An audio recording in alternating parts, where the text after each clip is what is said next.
Well, welcome to Growing Perspectives with Kaisha. I'm so excited that today we are talking to Tricia Dunlap. And Tricia and I met each other maybe a year ago in Mhm. our Been a local while. Chamber of Commerce. So I would love for her to share with us a little bit about her career journey. And we met recently for lunch, and I thought, I think you'd be a great person to interview for my radio show. So, Tricia, could you introduce yourself? Tell us what you currently are doing in your career. Mhm. Sure. So I am an attorney by training, and I am an entrepreneur by heart, spirit.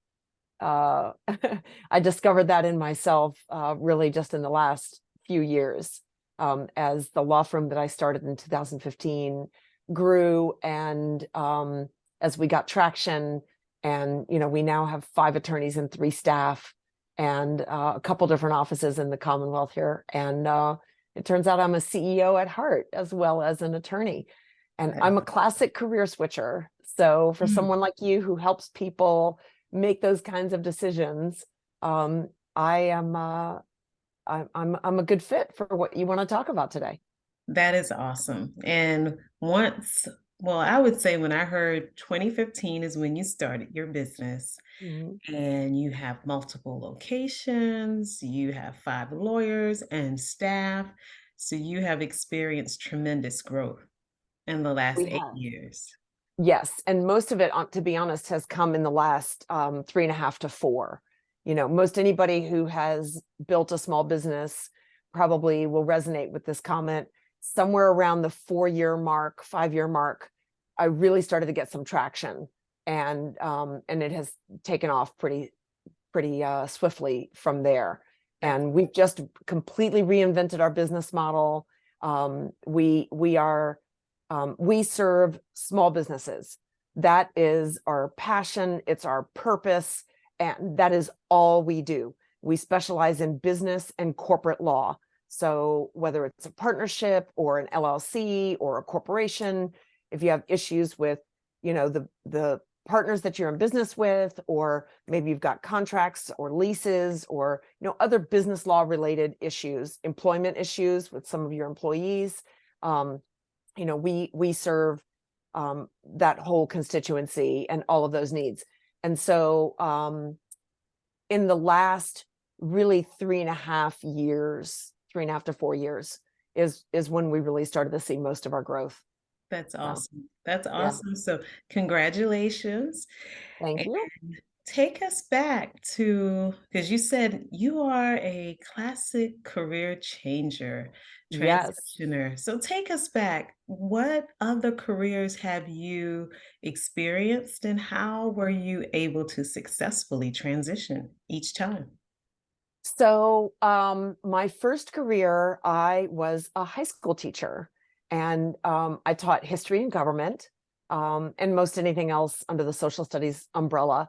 I had a real passion for government, particularly the founding era. I was a child of a historian, and my grandfather was a historian, and so that was sort of in my family culture. And it made sense when I was a young woman. I wasn't particularly bold when I was a young woman. In many ways, I am not her anymore. Mhm. So I very much took a safe path. I actually got married very young. I got married at 19. Um, I went to 3 different colleges in 4 years, in fact, because he was older and I was following his career. Okay. Um, and going into teaching was a safe path that I understood.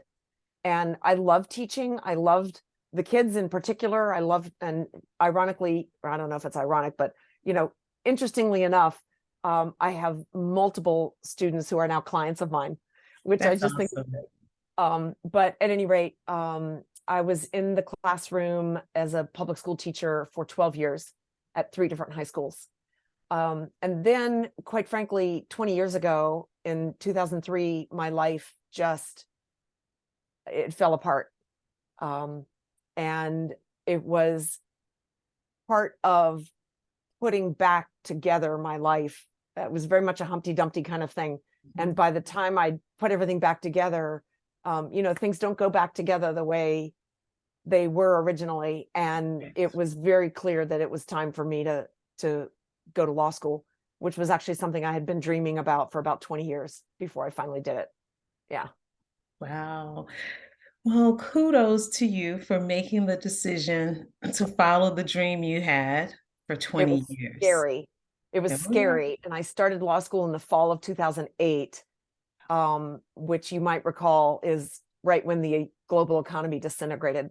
That's right. So I was a single mom. I had two kids at home, and it was it was a very scary time. I had left the safest job in the world Yeah. for who Your knows what. dream. Your Yeah, dream. my dream. Yeah, Absolutely. So it's worked out so much better than I ever could have envisioned back then. I wish I could go back and tell that woman then, it's okay. It will all work out. that's But right. I didn't know it then. That's right. That's right. So tell us what did you learn along the way? What were some keys to your success? And once again, you're listening to Growing Perspectives with Kaisha, and my guest today is Tricia Dunlap. And she's sharing with us her career journey, her transitions, and she's talking about how she took a leap to follow her dream, a dream to go to law school, a dream that she had for 20 years. So, what helped you be successful in that transition? I learned how to manage my fear. One of the benefits of having my life fall apart in 2003, from 2003 to about 2005, I was in a street fight for my my well-being, my kids' well-being. My house flooded twice that year. The year opened, 2003 opened with my husband moving out. Our marriage was 16 years old, and that was as far as it was going to get. Maybe 15 years old at that point. I think it was 16 by the time it was all done. Anyway, it's a blur now, but I'd been married all my life. I'd moved out of my parents' house and gone straight to his house. I'd never paid my own bills. I had never stood on my own 2 feet. And I was the one who ended the marriage. And I had outgrown it, quite frankly, but it was really, really scary. And so he moved out in January. I was able to buy him out of the house because I didn't want to disrupt my kids' lives. Yeah. But Mother Nature had other plans. And Memorial Day weekend, Monday morning of Memorial Day weekend in 2003, the firemen were knocking on my door at 7 a.m. Ma'am, we're evacuating you. You've got to get out of this house. It's about to flood. And I turned around and looked through the picture window in the family room, and sure enough, there was a creek that was 200 feet from our back door normally, and it was 15 feet away from the back door and closing fast. Oh my goodness. Yeah. Let me tell you, you find out who your friends are when you call them at 7 o'clock on Memorial Day Monday, and you say, "My house is flooding. Please come help." That's right. Um, Right. and I stood in the living room, and one firefighter went and got a moving truck. Literally, they went and got a U-Haul truck and brought it to the house. And the firefighters are carrying my furniture out of the house. It was amazing. Now my stepdaughter's a firefighter, and I'm just so grateful for first responders. They're just amazing people. But anyway, so we were out of that house, and it took about 6 weeks. I would teach school, and then I would go back to the house, and I would clean it up, and I would rip out carpet. And at one point I had to shoo a black snake out of the family room, and it Oh was my goodness. I'm like, nuts. It was nuts. And then of course I'm also dealing with all kinds of issues related to insurance, and flood insurance doesn't pay much, and they really work hard to deny claims. And so I was fighting everywhere I turned. I was fighting with my ex-husband over custody now that I lost the house. And I mean, it was just a mess. Then people who live in Central Virginia might recall in September of 2003, a little hurricane called Isabel. mm, Oh, Mm. And the minute they started forecasting Isabel, I was like, we're going to flood again. I just knew we were going to flood again because the forecast said the eye of the storm, it was like a class 4, I think, when it was still in the ocean, and it was going to come right over central Virginia. And I was like, we're going to flood. So I started packing the house, before, like 2 weeks before, the minute the forecast said it was coming for us, I started packing. Wow. But, here's the piece that where fear wiggles its way in, right? Absolutely. Oftentimes in life, we have to make high stakes decisions with very imperfect information. And so I'm standing in my living room. I'm, 10 days, 9 days, 8 days, 7 days out from this major hurricane coming my way. And I'm thinking to myself, can I move the furniture upstairs? Or do I have to like rent another truck and move it out? Right. Mhm. And Yes. I was a teacher. I was a waitress at a barbecue restaurant in Chester to make ends meet. I had no money. Like, I didn't want to go renting a U-Haul truck if I Right, didn't have to have the U-Haul truck because I right. could not afford the U-Haul truck. So that was kind of the environment that I was in. Um, and sure enough, we did flood overnight. I was kind of praying, like, please, God, take the whole house. Like, just take it right off the foundation because I am not putting my children back in this house. Understood. Um, so we were under 6 feet of water for several days after that flood. And I was applied for FEMA coverage because we needed an apartment. I still have a mortgage to pay. Now I've Right. got rent to pay on an apartment. I mean, it was just uncertainty was everywhere. Um, I had 3 neighbors who all of our houses had been built back in the 50s on Beach Road in Chesterfield County. Yeah. And they were just built in an area where they would never be built today. So I found out about this um, policy from FEMA that it's cheaper to buy out a house than it is to pay repeated flood claims. So I Mm. went to Chesterfield County and I'm like, will you apply for this grant that will buy out all 4 of us? Good. Because we have houses that we can't sell and we can't live in. And, you know, we taxpayers pay for flood insurance. Right. So, and Chesterfield County wouldn't do it. So I was fighting with Chesterfield County, trying to get them to do it. I mean, it just was You were nuts. fighting. I Yes. was fighting. It was 2 years. It was a solid 2 years. Chesterfield County finally agreed to go after the grant. Um, then it took a while for Congress to actually appropriate the funds. And by the time it was all said and done, it was like 2005. And at that point, actually, I had moved on. I had gotten, now that I knew we had funding coming from the grant, I had gotten a bridge loan and I'd bought an older house at auction.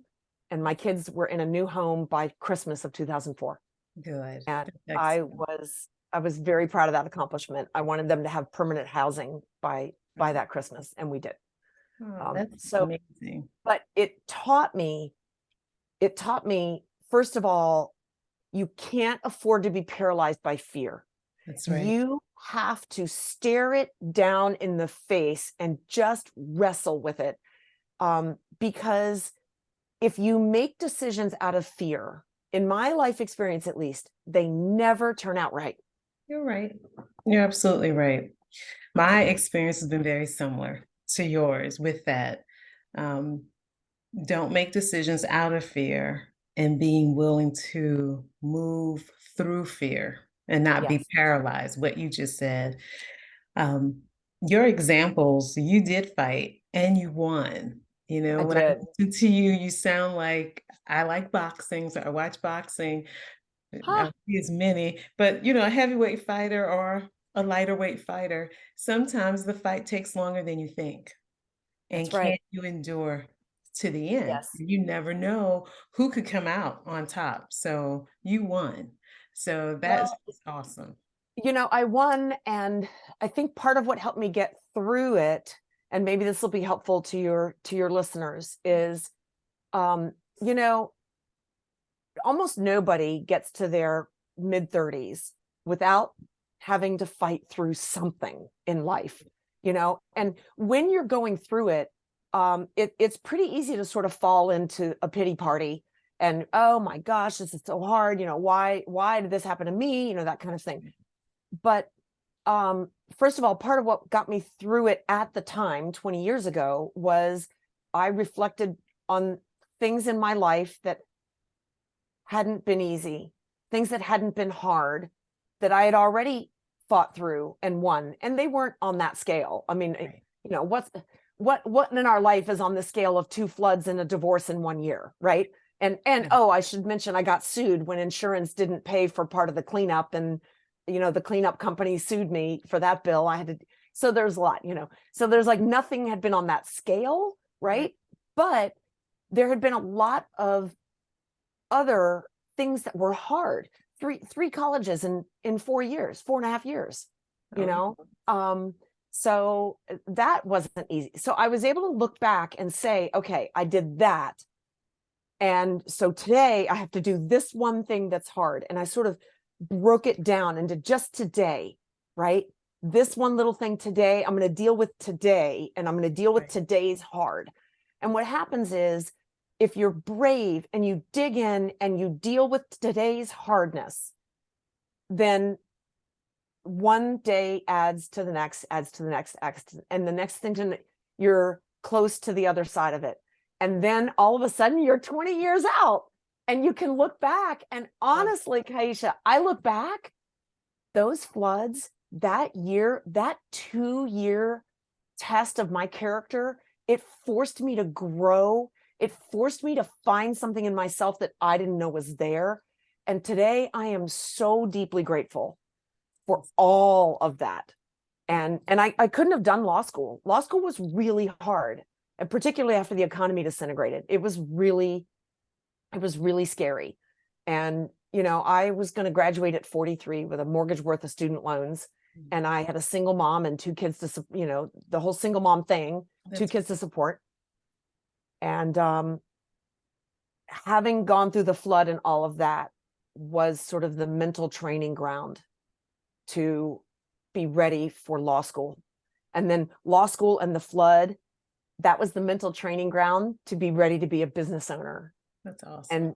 and to reinvent the way we show up for our clients with the subscription packages that we just launched, that give people a flat fee and unlimited access to their primary attorney. Yeah. Like all of it, it's all bricks in the foundation of my life. That's wonderful. That's wonderful.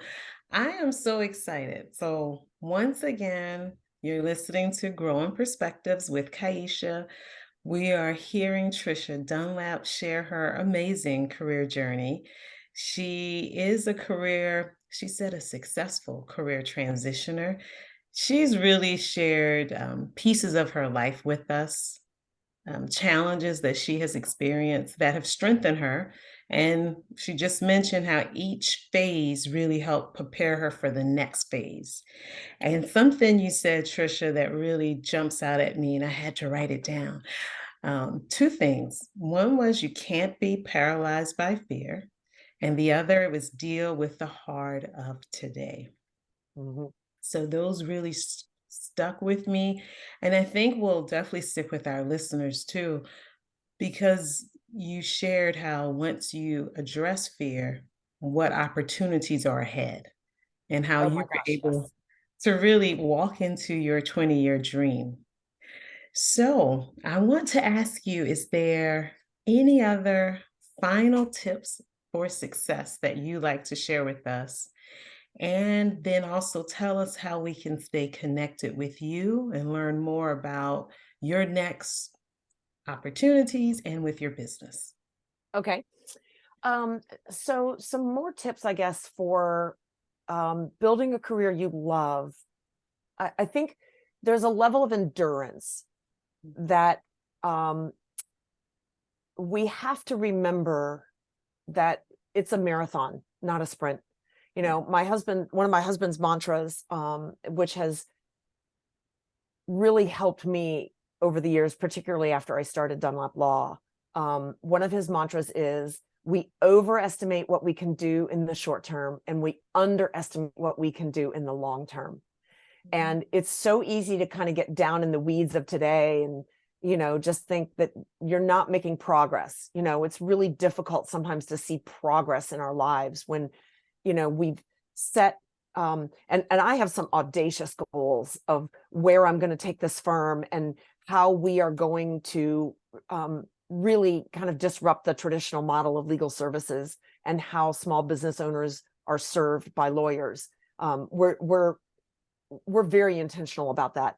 And, sometimes I can get discouraged just by the day-to-day, having to dig in and be down in those weeds and just feeling like there's not much progress. And I think we also have to give ourselves a little break, That's right. That's like, right. I recently started doing Miracle Mornings, which is a book by Hal Elrod, which I highly recommend, by the way. I'm a voracious consumer of all kinds of self-improvement, self-help, growth books. I'm reading Stephen Covey's 7 Habits of Highly Successful People, this like Yes. all just constant. It's constant. Yes. If you go look at what I'm listening to on Spotify, it's almost all podcasts. Like there's some music in there, but it's almost all podcasts. And we have to be intentional about lifting our head up, looking at what we have done. One of the great things about the Miracle Morning program is you write every day, just a little bit in your journal, 5-10 minutes every day. And what happens is you can go back and you can read what you were thinking about, what you were worried about, what you were dreaming about a year ago, 2 years ago.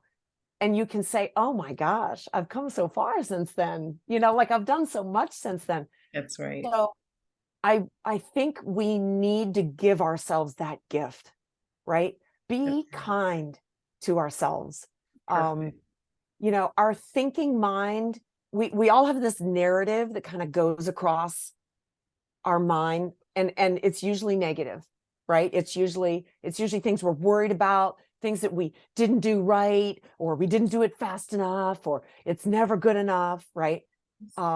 And Eckhart Tolle teaches that is the thinking mind. It's not who we truly are. It's the part of our mind that developed evolutionarily to protect us from the saber-toothed tiger. So it's like scanning the universe for threats at all times. That's And then right. it's telling us all the things that we're doing that are dangerous. And the extent to which you can hear that and go, okay, thanks very much. You're trying to protect me. I get it. You can be quiet now. I'm just going to move ahead. Right. Like that kind of work, for me at least, has been essential to my growth. There's no way I would be where I am today without intentionally curating my thoughts and my mindset. So I would encourage everybody to start doing that. Your mind is a garden, and you have to weed it, you have to tend it, you have to care for it. So that's what helps me ignore the fear, and just be like, oh, aren't you sweet? That's right. I can do this. This Oh, is bless your heart. perfect. I love it. Bless your heart. This has been fantastic. So, once again, you're listening to Growing Perspectives with Kaisha. I'm so thankful that Tricia Dunlap took the time to share with us her career journeys, keys to success, and telling us about her law firm and how she got started and their growth. So, Tricia, how can people connect with you and connect with your business? So I personally am not on social media, with the exception of LinkedIn. I mean, I've got a page on Facebook, but you'll know how old it is because my profile picture has brown hair.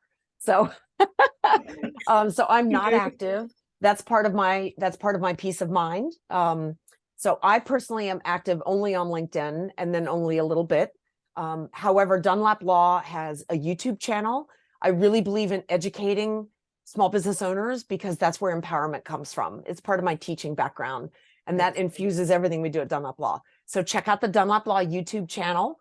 And then Dunlap Law has robust channels on Instagram, Facebook, and LinkedIn.